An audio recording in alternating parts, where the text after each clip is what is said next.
Planning your future feels amazing. Buying a new notebook and writing down a whole to-do list.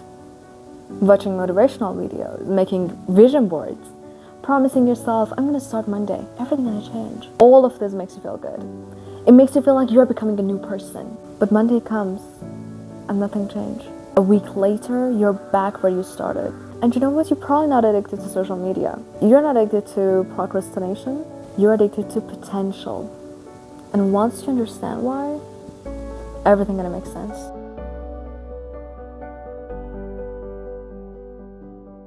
Think about the last time you decided to do something. Maybe it was going to the gym, learning a new language, or finally becoming the person you've always imagined. You know, the excitement was real. You watched videos and even imagined how proud you'd feel 6 months from now. But something happened. You stayed in the planning phase because it felt safe. It lets you dream about success without risking it. So we tell ourselves, I just need more motivation. You go read another self-help book. You watch a new motivational video, and you know what happens? Your energy suddenly boosts up to 100. You feel like, okay, that's it, I'm gonna change. Nothing gonna stop me. But you know what? It's just gonna last for max couple hours. That's it. And again, your energy comes from here to here. Here's what psychologists have noticed. Our brains love imagining rewards. When you picture your future success, your brain responds emotionally to that image. And you start to feel so excited even before you've done the work.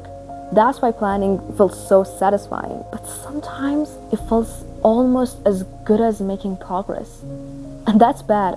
Because if your brain already feels rewarded without doing anything, why would it push you to do the difficult parts? Think about someone who spends hours researching for the best workout. They compare gym memberships, they buy expensive clothes, they watch workout videos, they even make the best playlists. But at the end of the day, they did everything but exercise. The planning became a substitute for an action. But here's the part that actually changed the way I think about self-improvement. Listen, the problem isn't that you dream too much. The problem is that you've confused preparation with progress. And these two are completely different. So if preparation isn't progress, why do we keep choosing that? Because it protects us. Think about it. As long as your dreams stay in your head, it's perfect. The business never fails. The relationship is still perfect, you still have the best body. But as soon as you start, reality gets involved. Now you can fail. Now you might realize you're not as good as you imagined. And we hate that. So instead, we stay in the safest place possible. A place where we always can say, I could have done it, I just haven't started yet. Because as long as you never try, your potential never gets tested. And I think that's one of the saddest traps we fall into. We become addicted to the person we could be instead of the person we are. Think about how many people spend years saying, I'm gonna start that business someday. I'm gonna learn that language someday. Someday becomes next year becomes 5 years, and one day you wake up and realize you've been in love with the idea of your future more than the reality of your present. But here's something that actually changed my perspective. Action doesn't create confidence. Action creates evidence. Most people think, I'm gonna start when I believe in myself. But confidence doesn't come first. Evidence does. The first workout isn't supposed to transform your whole body. The first video you make isn't supposed to go viral. That's not a point. The point is to give your brain proof that you're someone who shows up, that you're someone who finishes what they started, proof that you're no longer just imagining a different life, you're building one. So instead of asking yourself what's the perfect plan, try asking what's the smallest action I can take today? Not tomorrow, not Monday, today. Because potential is exciting, but progress is quiet. That's why so many people miss it. One workout doesn't feel life-changing. Making one video doesn't make you successful, but those tiny little actions are doing something that your plans could never do. They're changing your identity. So how do we break this cycle? Not by becoming more motivated, not by finding the perfect morning routine, and definitely not by waiting until you feel ready. Because you know what? You're never gonna feel ready. If you wait until you feel confident, you're gonna wait forever. Because you know what? Confidence isn't the first line.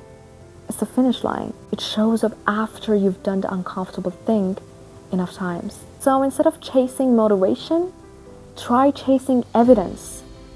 You can start with small things. You don't have to do anything big. Like when you wake up, just do your bed. That's it. Something small. Exercise for only 20 minutes. 10 minutes. I don't know. Something so small that you can't just ignore it. I know it might not seem like much, but it doesn't matter because your brain keeps paying attention.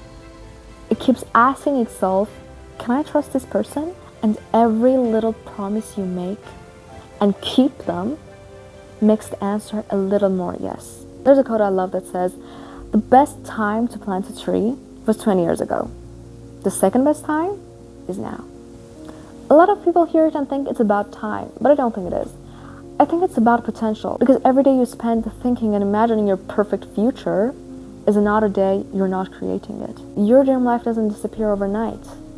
It slowly fades. Imagine you're standing at the bottom of a mountain, and on top of that is the person you've always wanted to become. Most people stay where they are, not because the mountain is too high, but because they're scared. They're scared they would never make it to the top. That's why they just stay down there, looking up at the imagination of themselves, just wondering how life would be if they took the first step and went up. But here's what they don't know. The people who reach the top, they don't look at the whole path either. They just take the first step, then the next. And eventually when they look back, they see they've become the person they've always dreamed of. Not because they had more talent, not because they had more motivation, because they stopped falling in love with the destination and started falling in love with the progress. So here's my challenge for you today. Don't go and write a whole 1-year plan. Don't buy another notebook. Don't watch 10 more productivity videos. Start with something small. Just walk into the gym, record a video, study only one page, and really study it. That's it. Because action creates clarity, not the other way around. Maybe you're not addicted to success. Maybe you're addicted to imagining success. Because these two are two different things. One could change your life, but the other only changes your mood. So stop asking yourself, what could I become? Start asking, what can I do today? Because your future isn't built by your biggest dreams.